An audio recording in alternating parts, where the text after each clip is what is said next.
Listos. Y entonces llegan a Panamá. Ya contaste la anécdota de sacar el carro, que fue una pesadilla, hablando el idioma y teniendo todo listo. O sea, ustedes pasaron en tiempo récord Panamá. Duramos de todas maneras como 4 o 5 días. Pasamos por una población que se llama David, que inclusive nos tocó dormir con culebras, ratones, papagayos. Porque, o bueno, ¿Cómo es ese Panamá? ¿Un Panamá selvático, caliente, nosotros tropical? estuvimos básicamente en Colón y en un pueblo que se llama David. Estuvimos cerca del canal de Panamá también.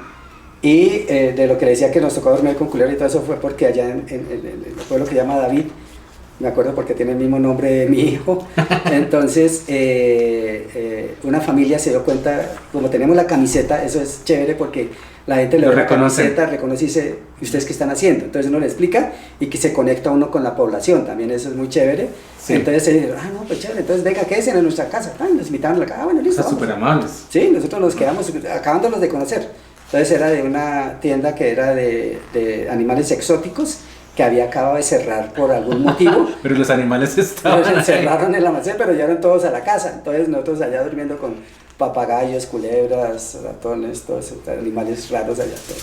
Y esos primeros días de viaje, con el estrés, con todo, como conociéndose entre ustedes, moviéndose el carro, ¿qué anécdotas hay? ¿Qué tal el ambiente? ¿Todos emocionados? ¿Estresados por lo del puerto o cómo era la...? Pues sí, claro, de todas maneras teníamos la angustia de que, pues ya sabíamos que le ponían a uno una multa, pero es que éramos 5 y si la multa era de $100 por cada uno, eran $500 diarios y duramos 3 días más, o sea, eran $1,500 y todo eso marca porque la plata pues no está... Entonces siempre nos dio angustia allá, de todas maneras sí fuimos al canal de Panamá y la visita rutinaria a los turistas, es decir, no solamente pues el objetivo era dar la vuelta al mundo, sino conocer algo, que, sí, porque exacto, no era hacer un récord. Sí, no era hacer un récord Guinness, sino dar la vuelta al mundo, que sí era el objetivo, pero más o menos relajados también. Bueno, ¿y para comer cómo hacían en Panamá? Hasta ese momento pues es decir, allá bueno, con dólares, nosotros siempre la comida era... Básicamente nos metíamos en restaurantes de rutinarios comunes de la gente. El corrientazo. Compramos el corrientazo para conocer de todas maneras su manera de comer. O en ese momento todavía estábamos, digamos, holgados, no compramos tantos sándwiches en el supermercado. Todo eso fue más adelante cuando llegamos a Europa, a otros países que eran mucho más costosos. Muchísimo más caros. Entonces acudíamos a otra manera de comer.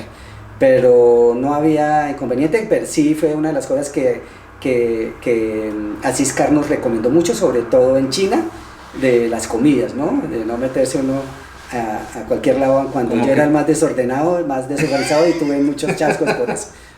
Como que todo el mundo se enferma. Pero entonces Panamá pasó relativamente rápido. Sí. ¿Cómo hacían para navegar, o sea, para encontrar las rutas, Google Maps o...? En Panamá nos pasó un chasco porque es que nosotros... no teníamos ¿cómo se llama esa cosa que ponen en el carro? El GPS. Eso, el GPS es para que vean nosotros los expertos que somos. O sea, no éramos nada expertos, pues nos aventuramos a hacer eso. Entonces el GPS lo fuimos como decir San Andresito acá en Bogotá, pero allá en Panamá. Entonces fuimos y lo compramos. Nos mostraron un GPS, bueno, perfecto y todo eso, funcionaba y todo eso. Y cuando fuimos a llevárnoslo, entonces el vendedor muy amable llegó y dijo, no, mire, pero llévese este que está nuevo y empacado. Entonces, bueno, pues sí, no hay ningún problema, ¿no? Entonces nos llevamos el nuevo empacado y arrancamos. Y ya cuando empezamos a arrancar, estamos en carretera ya lejos, entonces lo pusimos y no funcionaba el GPS. O sea, nos tumbaron. Eso le toca a uno prácticamente como Santo Tomás. Siempre que lo que compra es preferible comprarlo y de una vez, venga, póngamelo. Instálenlo y que ande. Póngamelo y que ande, exacto. Nosotros no confiamos y de todas maneras hay que ser un poco desconfiado. Sí, cuando sí. No todas partes son así, la manera, pero hay partes que sí, entonces sí le pueden marcar. Entonces ahí lo que hicimos, Carolina, yo le dije a todos, bueno, pero sí, está empacado, pero pruébemelo. Entonces Carolina, mi hija, llegó y dijo, no, pa, pero si está nuevo, está empacado. No, claro, pero está, entonces no lo hemos usado. No, tranquilo, está nuevo, llévelo. Entonces Carolina asumió la responsabilidad, asumir la responsabilidad. Cuando se está dañada, le dije, Carolina, tienes que pagarlo tú. Claro, porque ella fue el que cometió el error. Entonces, habían reglas que teníamos que tener más o menos, y siempre uno busca como esa lógica dentro de algo. Yo dije que lo revisaran, tú dijiste que no, entonces tú asumes la responsabilidad. Pues a raíz de eso, ella empezó a buscar y encontró una aplicación que se llama MaxBit, creo que es. No se toca preguntarle a Carolina bien el nombre, pero entonces resultó mucho mejor que la anterior, porque nos daba exactamente todo en cualquier sitio de la ruta y sin necesidad de internet. Porque el problema es los mapas. No, uno puede tener el GPS, pero si no tiene los mapas, no le navega. Lo descargaba antes. Lo descargaba antes y ahí navegaba. Bueno. Y nos llevaba perfecto por Rusia, por todas partes. Ese dato lo necesitamos para la próxima sesión. Exacto. Porque ese es súper importante. Muy bueno. Yo tengo el Garmin, pero tiene el problema que a uno le venden los mapas de Sudamérica. Y se salió de Sudamérica ¿y qué? Y la otra cosa es, eso no le muestra a uno tráfico, no le muestra, es como el Waze, como... Esa tendría que hacerle la pregunta a mi hija, que es la que podría responder más técnicamente, pero lo que sí era que por ejemplo en Marruecos nos mostraba inclusive eso que es tan angosto, que eran prácticamente senderos peatonales, sí, como para caballos, que nos mostraba por dónde nos metíamos y todo, y utilizamos el MaxMic, algo así. Exacto, y ella sí me acuerdo que lo descargaba y lo podíamos tener en cualquier parte que no tuviéramos internet, porque muchas partes en la carretera no teníamos internet. Claro, entonces se bajaba sencillamente esa aplicación y nos mostraba las rutas y todo eso también, por dónde ir. Bueno, ¿y cómo hicieron con el internet? Fuimos, le decíamos a nuestra oficina, era McDonald's. ¿Qué? Sí, McDonald's, sí. McDonald's, sí, ese donde venden hamburguesas. Hamburguesas y todo, en todas partes hay. Sí. Entonces sencillamente nosotros llegábamos, nos instalábamos y tan ahí en internet y hacerlo.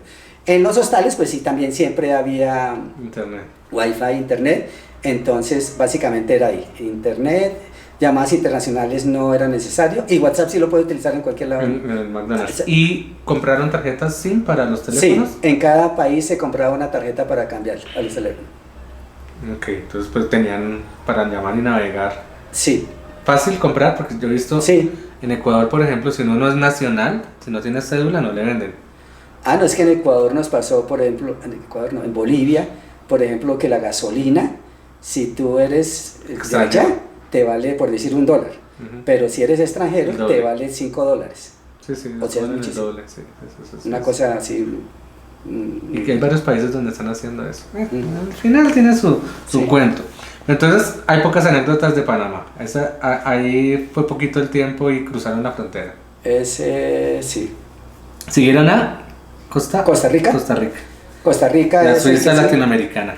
Fue la única. La Suiza latinoamericana. Sí, realmente pues eso sí parece como si fuese Estados Unidos, bueno, mucho más reducido, porque Estados Unidos parece como si fuera hecho por un mismo arquitecto. Las autopistas pues son mucho más amplias, los centros comerciales son iguales, o sea, todo es gigante. Todo es gigante y igual, pero pues Costa Rica, pues como dicen ellos, el dicho pura vida, ¿sí? Es de que tienen su dicho. Y también allá fue la única parte que nos pidieron el carnet de vacunas y bueno, el pasaporte que tienes que tener, la visa americana, con la visa americana para poder pasar. Allá estuvimos en una parte que se llama, estuvimos en dos partes, una donde había un primo de mi señora, que era una isla desierta, bueno, no isla desierta, no sé, era una playa desierta y ellos estaban allá. Y nos quedamos ahí en un sitio pero bueno, nos despertaron las lagartijas por la noche porque nos quedamos como en una cabaña de bareque y todo. O sea, uno tiene que ser todo combate. Sí, todo terreno, eso sí. Sí, todo terreno y todo eso y no estar uno... Bueno, pero fue muy, muy, muy chévere porque era una playa prácticamente virgen y era muy, muy, muy sabrosa. Allá también fuimos a una que se llama Punta Ballenas, que en Punta Ballenas se ve como la cola. Hay un momento, hay un momento en que cuando la marea está baja, se ve la cola perfectamente de una ballena. Pero después de las 3 de la tarde, cuando sube la marea, uno tiene que regresarse rápido, porque si no el agua puede subir 2 metros y eso oleaje fuerte y se lo puede llevar y se ahoga la gente. O sea, y entra más o menos yo calcularía por ahí unos 2 kilómetros, 3 pero es gigante. Sí, que uno entra y ya después le dicen a tal hora usted tiene que regresarse, porque si no regresa, baila. Se lo sí, se mete el agua y ya no alcanza a llegar. Y nosotros, bueno, estuvimos allá hasta la punta y nos demoramos un poco que no debíamos. Y de regreso empezamos, nos tocó acelerar, ir rápido, rápido, pero al regreso ya vimos cómo el agua se empezó a meter. Y a lo último, cuando no estaba todavía muy alta, se veía, era un espejo total. Que tenemos una foto, no me acuerdo si de pronto está también ahí, pero se ve perfectamente, es un espejo en el piso porque está el agua y el cielo se ve. Pero pudieron salir con tranquilidad. Sí, alcanzamos a salir con tranquilidad, o si no, de pronto no estaríamos. ¿Cómo es esto que botaste el pasaporte en Costa Rica? Es que yo soy muy despalomado, o sea, yo boto las vainas siempre. Los niños me decían, bueno, otra cosa es de que cuando pusimos esto, salimos, teníamos que poner reglas, entonces todo era votando. Bueno, eso más adelante. O sea, democracia. Democracia, entonces... bueno, eran 5, entonces siempre iba a claro, haber mayoría. Tendría que ser ese. Bueno, pero ese es tema de otro más adelante que pues eran muy chistosas. Pero lo de la botada del pasaporte fue porque... Entonces a mí se me olvidan las vainas. Yo dejo las vainas botadas. Entonces ando pensando en una cosa, ando pensando en la otra. Entonces se me olvidan. Entonces, claro, íbamos a salir y no encontraban ni el pasaporte en el canguro, ni la plata porque me habían dado. También para guardar porque habíamos distribuido la plata entre todos, la plata en efectivo. Entonces desde ahí, a raíz de eso, entonces me quitaron el canguro, me quitaron el pasaporte, me quitaron la plata. ¿Y quitaron todo? ¿Qué le dejaron las llaves del carro? A mi señora que tenía que andar siempre. Era el acudiente. Bueno, sí, tenía que, no, el pasaporte, no, déjame el pasaporte, bueno, el pasaporte y todo, que si está con pasaporte y todo eso. Teníamos también en el morral unas marquillas con el tipo de sangre, el nombre y todo, para siempre tenerlo ahí. Y entre las reglas y todo eso me cuidaba, era Juan Pablo, el menor, a mí. Claro está que no entiendo por qué me pusieron que Juan Pablo me cuidara a mí si él también es igual de despalomado a mí. ¿Cómo hacían para manejar? ¿Cómo se turnaban? ¿Todos manejaban o...? Básicamente los que manejaban, el que más manejaba es David. David le gusta mucho manejar y lleva largas distancias y no se cansa, no se duerme, no puede dormir sentado, entonces era el que más manejaba. Pero dentro de los que más manejábamos era David, Juan Pablo y yo. La mamá también a veces manejaba y Carolina, si bien es cierto, sabe manejar, pero ya no le gustaba. Claro está que a mí me sacaron, esa también es otra historia más adelante que me sacaron. ¿La cuento de una vez? Después se nos olvidan. Se nos olvidan, sí, es que hay muchísimas cosas, o sea, eran miles de cosas que van ocurriendo, pero en Rusia yo manejando... había una parte rizada, destapada y rizada. Entonces a mí me enseñaron que si uno va en un carro, y esto siendo una 4x4, si voy muy despacio, se come todos los golpes. Se come todos los golpes, entonces uno tiene que ir rápido. Entonces, a mí me enseñaron por lo menos, entonces iba como 40, 50 kilómetros por hora, tampoco tan rápido. Pero entonces todos empezaron, papá, que va muy rápido, no, que nos vamos a matar, no, que no sé qué. Empezaron todos, que no sé qué, que paren, que no sé qué más vainas. Que ahí va bien, no, que pare. Entonces Juan Pablo se inventó y dijo, no, tengo ganas de ir al baño, pare, papá. Entonces, bueno, paré, pero pararon y no querían subirse ya nadie al carro. Le hicieron un motín. Me hicieron un motín. No se va a subir el carro y le entregué las llaves y todas las vainas. Bueno, gracias a que lo hicieron recapacitar porque en donde nos bajamos aparecieron una vaina que eran como moscas gigantes, pero eran como de unos 7 centímetros de grandes y miles, cientos y llegaban entonces eso nos hizo entrarnos al carro y leí la llave, entonces ya no vuelvo a manejar más entonces, porque además les decía que no. O sea, el que está manejando está seguro de lo que está haciendo, pero claro, si empieza todo el mundo a fregar, le cuadran inseguridad y eso me parece a mí más peligroso. Sí. Entonces es mejor, no, déjenlo, está manejando bien ya, déjenlo. Pero si se empiezan a repicar, no manejo más. Claro que eso duró poco tiempo también porque teníamos otra regla también, y es que el que manejaba era el que ponía la música. Era el DJ. Claro, porque entonces para que él esté distraído, que el principal que debe estar es el conductor. Entonces el que manejaba ponía la música. Además, cada uno de ustedes debe tener música diferente. Correcto, entonces se la pasaba poniendo reggaetón. Y uno mamá oyendo esa vaina. A mí me duró un poco de tiempo que no quise manejar y a lo último cuando el carro, no, venga, yo manejo otra vez, déjeme manejar y todo eso. Déjeme otra oportunidad para poner la música que me gusta a mí.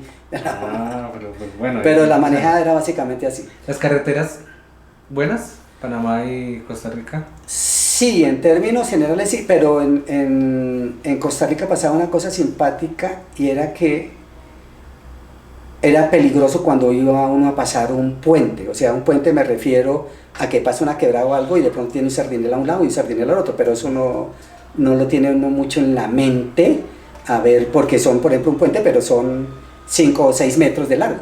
Entonces uno como conductor no alcanza a ver que es un puente. ¿Sí me explico? Pero lo que pasa es que ese puente se angosta. Entonces la carretera podía venir de 8 metros y de pronto pasaba a 6 o a 4. Entonces solamente podía pasar un carro a la vez. Entonces si venían 2 carros y no salía el puente era peligroso y ya no ocurrían accidentes por eso. Entonces esa era una de las cosas que me acuerdo que ocurría ya. ¿Quién lleva la vía? ¿Cómo se sabe? No, nosotros era difícil empezar a acomodar lo de la vía, sino casi siempre pues nosotros damos la vía. O sea, si no estábamos seguros le daba la vía uno al otro. Pero no hay a no ser de que el otro... Pues sí, está señalizado y todo eso, pero como son señales que inclusive pueden cambiar hasta de color o algo, de pronto hay cosas que a uno se le escapa o algo, y de pronto no, de pronto ellos, yo no me acuerdo que diga puente angosto ni nada, sino fue cosas que nos dimos cuenta.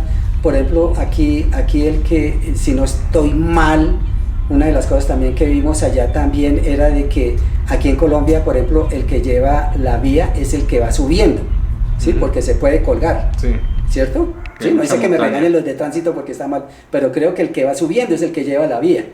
Allá era al revés. El que va bajando. El que va bajando es el que lleva la vía. Es como una regla tácita, eso creo que ni siquiera está en el código. Sí, no me acuerdo de haber visto. Yo aprendí eso también, pero eso que me decía mi papá, el que lleva la vía es el que va subiendo o el camión. Sí, exacto, eso era lo que básicamente uno aprende. No, eso está como muy grande, yo me espero. Pero, y pues mucha, la topografía pues bastante verde. Está parecida a Colombia. Parecida a Colombia, pero las montañas como más apretadas y sí, no, era lo que es Costa Rica, inclusive Salvador, también son muy semejantes. O sea, topográficamente y no se veía distancias entre una cosa, no diferenciaba uno entre lo rural y las ciudades, porque eran muchas cosas campestres. Entonces sí, muy bonito, o sea, que inclusive en Salvador teníamos temor de entrar por tantas cosas por que habla, las pandillas, la inseguridad, la guerrilla, poco de cosas, pero nos convencieron unos amigos de mi hija que nos quedamos en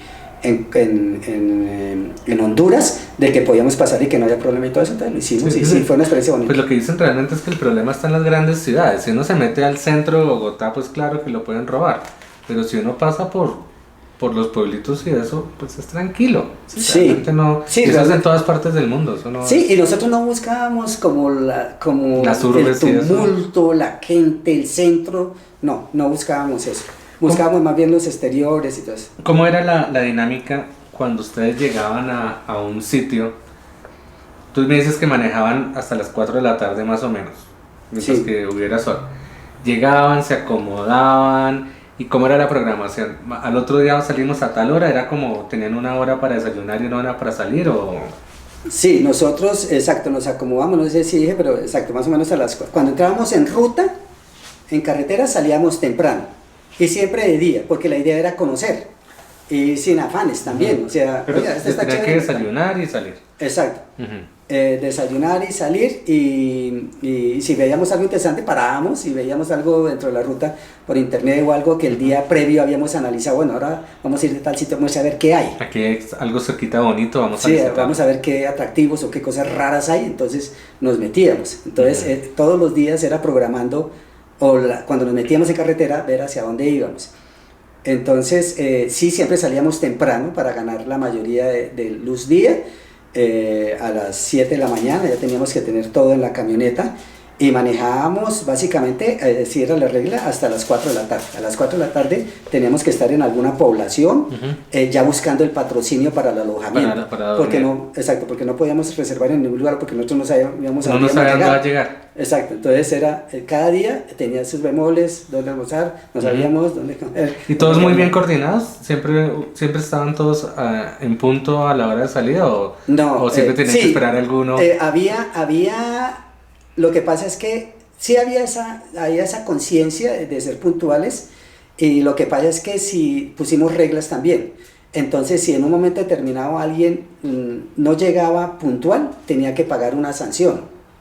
Entonces, era como $1 o $2, tenía que pagar. Era de plata. Claro, sanción, pagaba dólares y al final de la semana, el que menos sanciones tenía, se ganaba esa plata. Entonces, es que con decirle que, por ejemplo, tirarse un pego dentro del carro era una sanción. Y sobre todo porque yo no sé, pero los hombres como y Juan Pablo y de ahí que son más y Carolina que es toda, y la mamá también, o sea, la mujer es mucho más pulcra y sí, entonces si ellas casi siempre se ganaban la plata que había de las sanciones, ¿no? Bueno, tenían un fondito. Ahí sí, hay otra cosa que inclusive pues voy a contarla también, pero exacto, el hecho es de que, es decir, la convivencia era una cosa complicada. No, dejemos la convivencia para después cuando hay un capítulo que habla de la convivencia y reglas. La convivencia es una de las cosas. Y una cosa es viajar un mes y otra cosa es viajar 6 meses y otra cosa es un año. Claro, o sea, eso nos llevó a los límites. En la alegría, en las tristezas, en la desesperanza. Y están todos confinados lloramos, reímos. 4 metros cuadrados, eso no es que un carro sea muy grande. Claro, y sobre todo que uno está aquí sentado, mis hijos tienen más de 1,90, entonces se espernancaban y todo, y Carolina ahí pegada, que ahí nomás le molestaba de pronto que le tocara el pie porque se le metía. Me acuerdo que fue inclusive ya, bueno, eso es lo último, pero de regreso, ya después de casi, ya en Sudamérica, veníamos, creo que fue en Argentina, y el sol no estaba dando al lado de Carolina, ella estaba en la ventana. Entonces, para que el sol no le molestara, ella ponía una toalla, cerraba el vidrio y ya, ahí estaba, listo, entonces el sol. Pero entonces después llegó y salió, ya se amanó el sol, entonces ya no sacó la cortina, sino que sacó la cobija, la toalla, y llegó y la puso acá, encima de ella. Y estaba dichosa, estaba feliz. Y nos le decimos, ¿pero por qué? Dice, porque encontré un espacio personal para mí. A pesar de que el otro está con la rodilla acá, pegado, pero uno estaba acá como separando porque se quiere como, es decir, estar conviviendo las 24/7 durante 293 días nos llevó a los límites de la tolerancia también, de muchos problemas que también tuvimos y peleamos, no pelear físicamente, pero sí discutíamos. Porque uno quería una cosa, el otro quería otra cosa y todo eso, entonces es difícil, la convivencia fue complicado, pero la logramos. ¿Cómo hacían para el almuerzo? ¿Cómo era la...? El almuerzo, ¿almorzaban o solo tenían 2 comidas al día o cómo era sí, no, desayunábamos siempre trancado, sí, fuerte. Sí, básicamente, sí, lo que era el almuerzo, buscábamos un restaurante como de pueblo, digamos, no elegante ni nada de esas cosas. Bueno, en una oportunidad, nosotros llevamos también, los hostales buscábamos patrocinio, ¿cierto? Bueno, me estás preguntando la comida, después me preguntas de los hostales a ver cómo era. Pero entonces de la comida llevamos también unos volantes donde decíamos, bueno, vamos a entrar a ver la gastronomía de cada país y le vamos a decir, bueno, estamos dando la vuelta al mundo de carro y queremos conocer lo que ustedes están haciendo, su gastronomía, qué comen, eso, aquello, y lo sacamos en redes sociales y ustedes hacen parte de la vuelta al mundo de carro. Era básicamente lo mismo que hacíamos en los hoteles. Pero entonces en los restaurantes entramos y efectivamente obtuvimos un patrocinio dentro de un restaurante muy bueno, digamos, entonces ellos dijeron, bueno, listo, le damos el patrocinio. Listo, entonces nos dieron el patrocinio. Ya, entonces después de que nos dieron el patrocinio, bueno, como y todo, dicen, y les provoca un juguito de sobremesa. Le dije, bueno, listo, no hay problema, entonces el juguito. Y entonces al final cuando íbamos a salir, entonces nos cobraban como $15 por persona. Entonces nosotros le dijimos, bueno, pero luego el patrocinio que, sí, nosotros le patrocinamos el almuerzo, pero no el jugo. Y el jugo vale $15.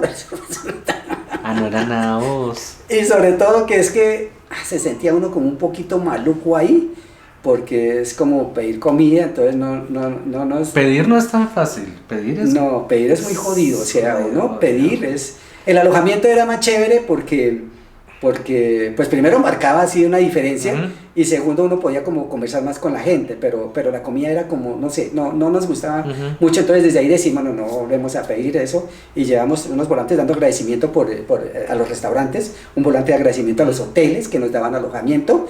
Inclusive en el alojamiento pues muchas veces duramos 3, 4, 5 días en un solo sitio, porque no era todo el tiempo tampoco, todos los días andando todos los días viajando se vuelve uno loco. No, todos los días no era. Entonces nos quedamos en diferentes partes pues varios días, digamos. No, increíble. Y bueno, esa es la última pregunta de este bloque, que nos quedan 4 minutos de memoria, es eso. El ritmo normalmente, a mí me gusta viajar 4 días dándole para llegar a los sitios. Y tener un sitio que yo diga, aquí es bonito porque hay la cascadita, la playita, algo. Y quedarme ahí 2, 3 días. ¿Cómo era el ritmo de ustedes para...? El de nosotros básicamente era un día viajando. O sea, como todo era nuevo, Ujú. no íbamos de chorro, 3 o 4 días, no. Era un día viajando, un día conociendo y nos quedábamos 2 o 3 días. En el sitio. En el sitio, sí. Porque eran muchas cosas nuevas para Ujú. conocer. Entonces, no, lo que recorríamos sí era... De pronto, a veces nos pusimos a hacer los cálculos, pero había momentos, si uno hiciera los cálculos que hubieran sido todos los días, nos daba como 130 kilómetros diarios. Ok. Pero no fueron 130 kilómetros diarios. Entonces, había partes que promedio, para tener días libres, eran más o menos unos 300 kilómetros Claro, diarios. tienes que hacer más para que darnos más tiempo en los días. De los tiempos que son. Como en Rusia sí hicimos jornadas de más de 1000 kilómetros diarios. Porque es un país inmenso y si uno no le hace los 1000 kilómetros nunca va a llegar, ¿no? Sí, correcto. Sí, Es porque una nomás cosa- de extremo a extremo eran como 13.000 kilómetros, Sí, eso es 13.500 una cosa kilómetros. inimaginable, yo creo que eso está ahí. Entonces, bueno, quedamos en Costa Rica, casi pasando al Salvador. Yo creo que vamos a dejar acá y miramos entonces en la próxima sesión a ver hasta dónde podemos llegar. La Estuvo- próxima sesión la tiene Rafael porque le va a tocar ponerse a leer el libro. No, me voy a leer, a leer para bien ver, para, así para tiene más saber. preguntas. Tengo muchas más preguntas, pero hasta ahora estuvo muy bien. Muchas gracias. Bueno, con mucho gusto Rafael y bueno, ahí seguimos entonces en la Ahí vuelta al seguimos. mundo en carro imaginaria. Muéstrale el libro otra vez para que lo tengan ahí en pantalla. Y bueno, nos vemos en la próxima sesión. Chao.